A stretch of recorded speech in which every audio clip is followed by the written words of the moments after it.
Hello everyone. तो आज हम लोग पढ़ेंगे क्लर्क की मौत। ठीक है, क्लर्क की मौत के लेखक कौन है? Anton Chekhov.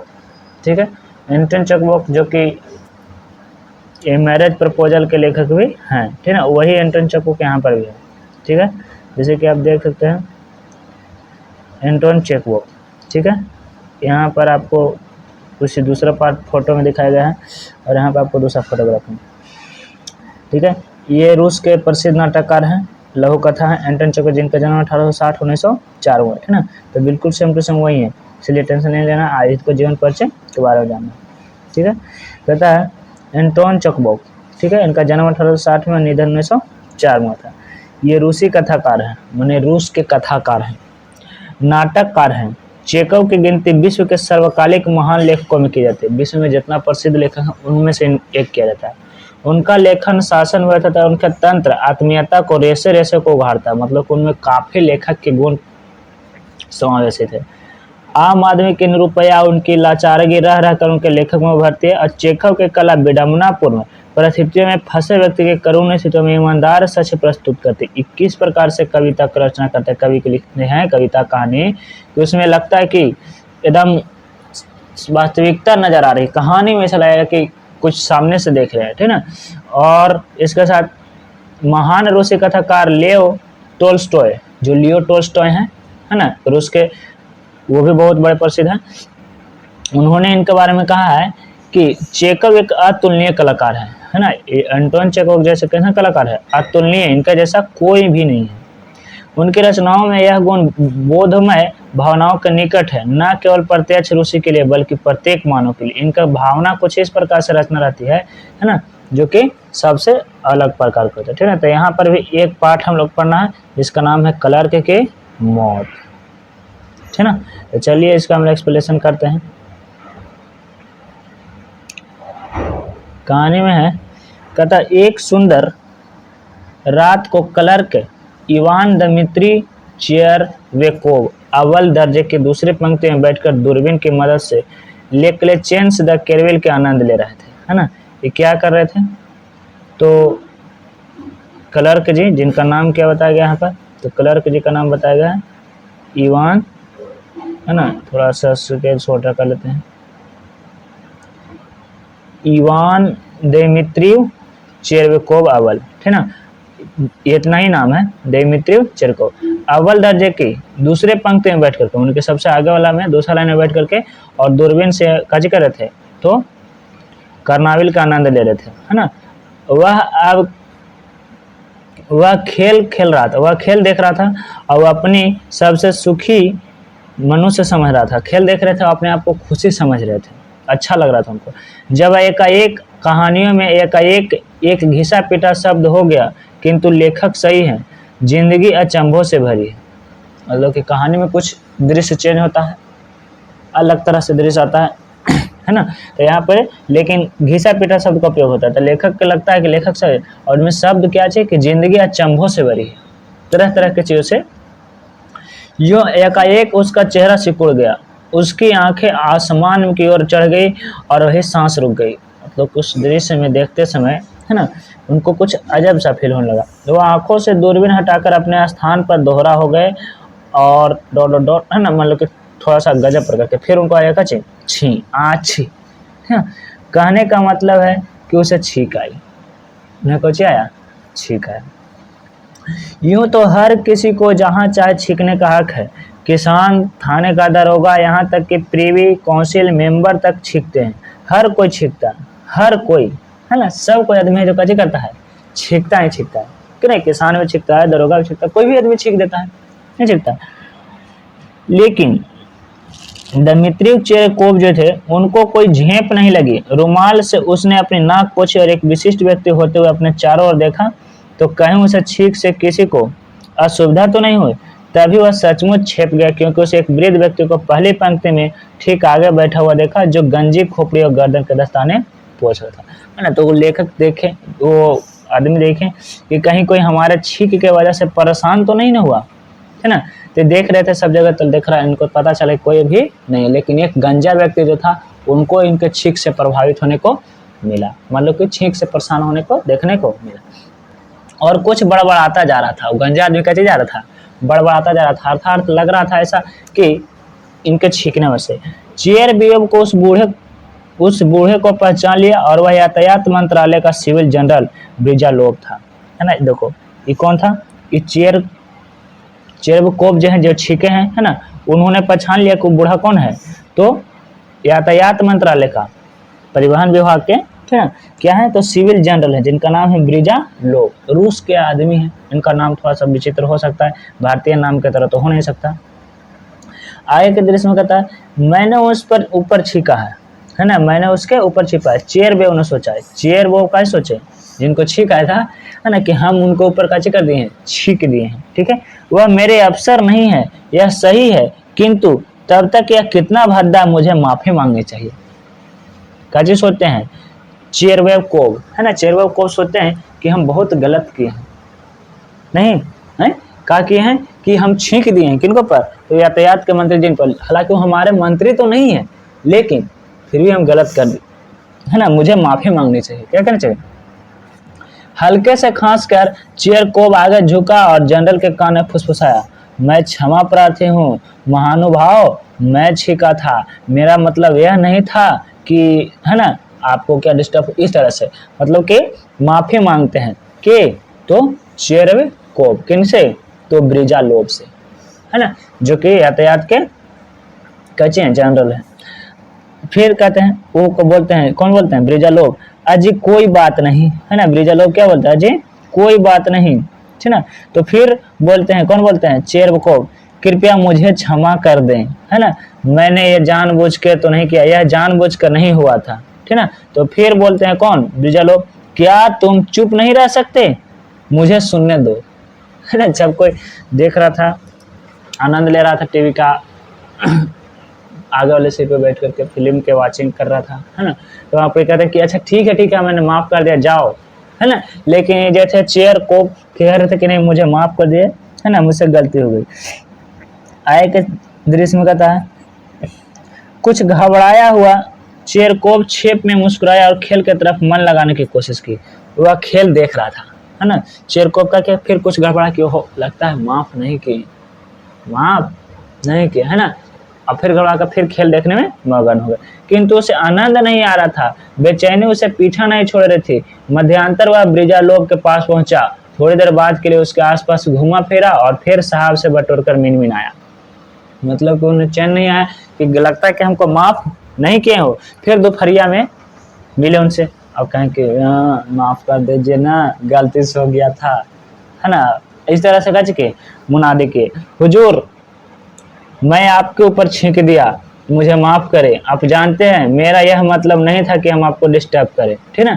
तो बोलते हैं यातायात के जो जनरल थे से, अरे बस भी करो, मैं तो यह सब भूल भी गया था, छोड़ो अब इस बात को, जनरल ने कहा और बेसब्री से, है ना, अधर पकड़ने लगा, मतलब कि इधर उधर अपने अपने काम में, कहते हुए भूल गए लेकिन आंखों में विद्वेष भरा, है ना, मतलब कैसे कहते कच्चे हो गए। वहां पे बात करता हूँ, चेरेवकोव ने जनरल की ओर संदेह की नजरों से देखते हुए सोचा, और बात नहीं करना चाहते, मुझे उन्हें अवश्य समझना चाहिए कि मेरा मतलब यह नहीं था कि एक स्वाभाविक चीज थी, नहीं तो वह शायद सोच बैठे कि मैं, है ना, मैं उन पर थूकना चाहता था। फिर काजी सोचते हैं, है ना, कि कहीं ना वो सोच समझ सके हम जो छींक रहे थे सकानी सोच लेके थूकना चाहते हैं, ऐसा घटना तो नहीं ना सोच लिया, ठीक है।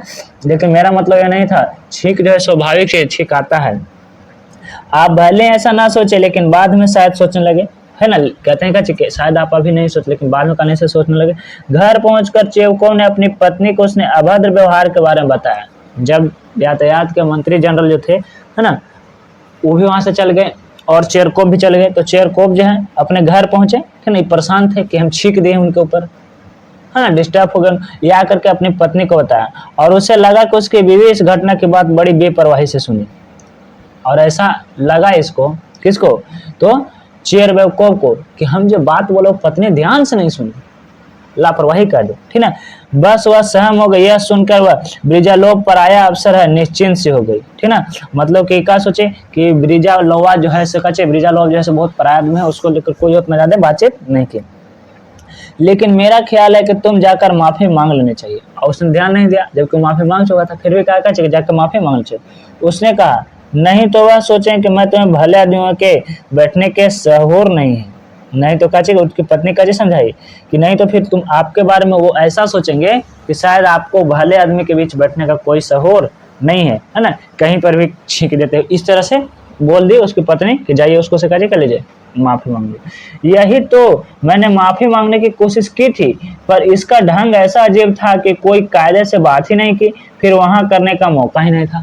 फिर उसके पति समझाते हैं, ठीक ना, अर्थात कौन समझाते हैं, तो इनका नाम क्या है, चेर बेवकूफ, ठीक है, चेर बेवकूफ जी समझाते हैं कि हमने माफी मांगा लेकिन समझे नहीं, है ना, लेकिन कुछ अजीब तरह से हम व्यवहार कर रहे हैं। अगले दिन चेरकोव ने नई वर्दी पहनी, बाल कटवाए और ब्रिजा लोब से माफी मांगने गया। मतलब कि जेंटलमैन बन करके ड्रेस व्रेस क्लॉथ बढ़िया कपड़ा पहन करके क्या किए, तो सोचे कि जाते हैं अब से फिर से माफी मांग लेंगे। कैसे, तो यातायात के जनरल से, ठीक है। जनरल के मुलाकाती कमरा प्रार्थना से भरा हुआ था और जनरल खुद अपनी अर्जियां सुन रहा था। उसमें से कुछ बात करने के बाद जनरल की निगाह उठी और चेरकोव पर चेहरे जा अटकी। मतलब कि जनरल अपने काम में व्यस्त था। फिर देखा चेरकोव पर नजर गया तो उसको देख कर अरे ये तो इसको लगता है हम कहने देखे हैं, ठीक ना। अतः फिर चेरकोव क्या करना शुरू किया, चेरकोव सुनक पर कहता, हुजूर हुजूर कल रात आर्केडिया में आपको याद हो, है ना, मतलब कि जहां मैदान खेल देख रहा था लोग, ठीक ना। आर्केडिया में क्लर्क ने कहना शुरू किया, मैं हाँ मुझे छींक आ गई थी और आज आपको कुछ ऐसा हुआ, मैं क्षमा चाहता हूँ। मैंने कि हिचकिचाते हुए काजी करता है, माफी मांगना चाहता है, ठीक ना। फिर कहते हैं जनरल जी काजी कहते हैं, उफ क्या बकवास है, जनरल ने कहा और दूसरे आदमी की ओर मुड़ा, ये क्या परेशान कर रही है, ठीक है, मेरी बात सुनते ही नहीं। क्या बोलते हैं, ये बोलते हैं क्लर्क बोलते हैं, ठीक ना, मेरी बात सुनते हैं। डर से पीले पर चेरकोव ने सोचा, मतलब कि व्यक्ति जो है चेरकोव से पूछा, ठीक ना, क्लर्क भी इसको कहा जाता है, मतलब कि ड्रेस पहन को ऐसे गया था इसलिए। इसका मतलब है कि वह मुझसे नाराज है। क्या बात सोचे, छींक दे थे, ठीक ना, कि लगता है कि मुझे बात यही खत्म नहीं की जा सकती, मुझे यह बात समझा ही देना चाहिए, है ना, कि आखिरकार नाराज का है, हम उनको से माफी मांगते, माफ क्यों नहीं कर रहे हैं हमको, बस केवल एक छींक ही तो किए हैं, ठीक ना। जब जनरल अंतिम प्रार्थी से बात करके निजी कमरे की ओर जाने लगा, मुड़ने लगा, तो चेरकोव उसके पीछे भिन भिन आता हुआ जा पहुंचा। मतलब कि जनरल जब जा रहा था ड्यूटी खत्म कर करके, है ना, तो चेरकोव उनके पीछे पीछे कि ना ना अभी तो गोड़ पकड़ के माफी मांग लेंगे, ठीक है ना, एक तरह से उनके पीछे पीछे चला गया। हुजूर माफ करें, है ना, काजी कहा, हुजूर माफ करें, है ना, हार्दिक पश्चाताप होने के कारण मैं कष्ट देने का दुस्साहस कर पा रहा हूँ, मतलब कि आपको कष्ट दिया है ना, आप लोग जेंटलमैन हैं, हम बहुत अपने आप को बुरा समझ रहे हैं, ठीक है। जनरल ने रुआसा चेहरा बनाया, हाथ हिलाया, तुमसे मेरा मजाक उड़ा रहे हो जनाब, कहकर दरवाजे के पीछे छिप गया। जनरल उसको रुआसा चेहरा से देखा, कहता है कि क्या कर रहे हैं आप जनाब, बार बार हम आपसे माफी मांग करके हमको लज्जित कर रहे हैं, शर्मिंदगी कर रहे हैं, ठीक है। और फिर दरवाजे के पीछे काचे हो गया, छिप गया। मजाक, है ना, चेरकोव सोचा मुझे तो इसमें मजाक की बात नहीं दिखाई देती, है ना, हम गलती किए हैं तो माफी मांग रहे। क्या बोल रहा है, तो क्लर्क बोल रहा था, चेयर को बोल रहा, पर इतनी सी बात नहीं समझाते, है ना, बहुत अच्छा, मैं भले आदमी को अपनी क्षमा प्रार्थनियों से परेशान नहीं करूंगा, भाड़ में जाएगा, मैं उसे एक पत्र लिख दूंगा, अब मैं उसके पास नहीं जाऊंगा, हाँ नहीं जाऊंगा, बस इस तरह से कैसे करते हैं, मतलब कि अपने आप को कोसते हैं कि अब बहुत हम उनको परेशान कर रहे हैं, है ना, अगला बार से माफी हम केवल काचे लिखेंगे, चिट्ठी लिख के दे देंगे, है ना, और उसी में काचे हो जाएगा, हम वही माफी मांगे। ऐसे ही विचार में डूबे चेरकोव घर वापस लौटा और उसने पत्र नहीं लिखा। घर आया, सोचा था कि पत्र लिख देंगे और भेज देंगे, है ना, उसने बहुत सोचा विचारा, लेकिन यह नहीं तय कर पाया कि किन शब्दों से लिखे जाए। आखिरकार सोच ही नहीं पाया कि हम चिट्ठी लिखें तक कैसे लिखे, कौची लिखें। अतः अगले दिन फिर उसने मामला साफ करने से जनरल को पास जाना पड़ा। मैंने सोचा कि तब लिखे नहीं तो जाके सामने से फिर से मिल लेते हैं अच्छा से, कि देखिए हम कहते हैं आपसे, हमको माफ कर दीजिए, हम छीके थे ना, गलती से छीके थे, कोई जानबूझ के नहीं छीते, आपको डिस्टर्ब हम नहीं करना चाहते थे, ठीक ना। श्रीमान, मैंने कल आपको कष्ट देने की जो हिम्मत की थी उससे कहना शुरू किया, ऐसा कहना शुरू किया कि श्रीमान, मैंने जो कल आपको कष्ट देने की हिम्मत की थी, है ना। अब जनरल उसे प्रश्न सूचक निगाह डाली, मैंने कि देखा कौन है, कल आया है है ना। इस तरह से आप हंसने के लिए नहीं, जैसे कि हुजूर ने कहा मैं आपसे पास माफी मांगने आया हूँ, है ना। इसमें आपकी मेरे छींक से कष्ट हुआ, किस लिए माफी मांगने आया हूँ, क्योंकि मेरे छींक से आपको कष्ट हुआ है, कष्ट हुआ है। जहां तक आपका मजाक उड़ाने की बात है तो मैंने ऐसे कई बात सोच भी नहीं सकता, मेरी हिम्मत कैसे कर सकता हूँ। अगर हम लोगों के दिमाग में ऐसे व्यक्तियों का मजाक बनाने का घर तक चल जाए तो फिर सम्मान भावना कहीं रह जाएगी, बड़ों की कोई इज्जत नहीं रह जाएगी, है ना। काजी कहते हैं कि हम अभी कैसा सोच भी नहीं सकते कि कैसे हो सकता है आपके बारे में कि हम आपकी इज्जत उछाल रहे हैं। जैसे कि पिछले बार जब मिले थे तो क्या हुआ था कि माफी मांग रहा था, काची बोले वो जनरल जी कि देखो बार बार ऐसे करके हमको लज्जित मत करो, दरवाजे के पीछे छिप गए थे, ठीक ना। तो इसी बात को याद करके देखिए, हमको हिम्मत नहीं है कि हम आपको काची करें, हम लज्जित करें, लेकिन बस हम यही कहना चाहते हैं हुजूर हमारा माफ कर दीजिए हुजूर, है ना। गलती से हम छींक दिए थे, हम आपको डिस्टर्ब करना नहीं चाहते, हम जेंटलमैन बनना चाहते हैं, बार बार माफी मांग रहे थे, ठीक ना। तो फिर कहते हैं निकल जाओ यहाँ से, गुस्से से कांपते लाल पीले हो जनरल चिखा। कौन चिखा? जनरल। निकल जाओ यहाँ से, बार बार माफी मांग के मार हमको दिमाग खराब करे, ठीक ना। अब भय से भयभीत होकर चेयर को फुसफुसाया क्या, है ना, मतलब कि डरते हुए, है ना, पैर पटकते हुए जनरल ने फिर दोहरा निकल जाओ। क्या बोला? जनरल बोला, है ना। बेचारा परेशान था, और ये परेशान था किस लिए कि हमको माफ नहीं किए, आखिरकार गुस्सा से क्यों देख रहे हैं, माफ क्यों नहीं किए, ठीक ना। चेयरकोव को लगा कि जैसे उसके भीतर कुछ टूट सा गया हो, उसको लगा कि वो हो कभी अच्छे से लोगों के साथ गए, है ना, और वहां पर ही बढ़िया से परफॉर्म नहीं कर पाए, इसको अंदर से टूटने से लड़खड़ाते हुए पीछे चलकर वह दरवाजे तक पहुंचा, और दरवाजे से बाहर आया तो सड़क पर चलने लगा। वहां से जनरल के ऑफिस से बाहर आया, है ना, वह कुछ न देख रहा था और न कुछ सुन रहा था, एकदम सुनसान, है ना, संज्ञा शून्य यंत्र चलित सा वह सड़क पर बढ़ता गया, और घर पहुंचकर वह बिना वर्दी उतारे जैसे को तैसा था सोफे पर लेट गया। और बाद में पता चलता है कि मर गया। इसी पर पाठ का नाम होता है क्लर्क की मौत, है ना। ये प्रतिपूर्ति भाग था, इससे कभी कभी क्वेश्चन आता है ना, इसलिए इस कहानी के भाग को थोड़ा सा नजर में रखना, ठीक है।